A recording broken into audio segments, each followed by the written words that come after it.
Hello guys, welcome to another tutorial. In this tutorial, I'm going to show you how you can clean up your LinkedIn account URL.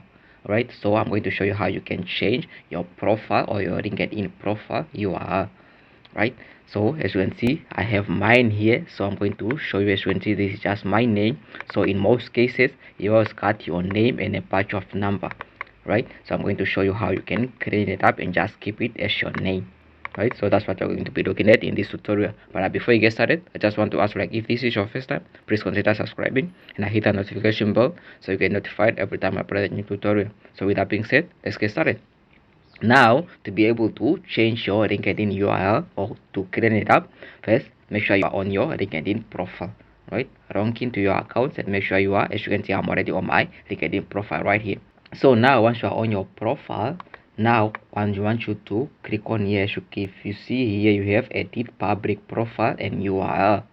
Right, click on there. That's where you should click. Now this new tab should be opening up.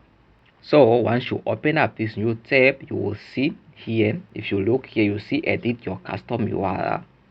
Now as you can see, mine is like this. So come here and then just click on there, and as you can see, you have that. So you should be able to edit it, remove all the numbers that are on there, and then just put the name or how you want yours to appear. Right, as you can see, mine is just a brochure Kandowa right there. So now once you are done, just click on save.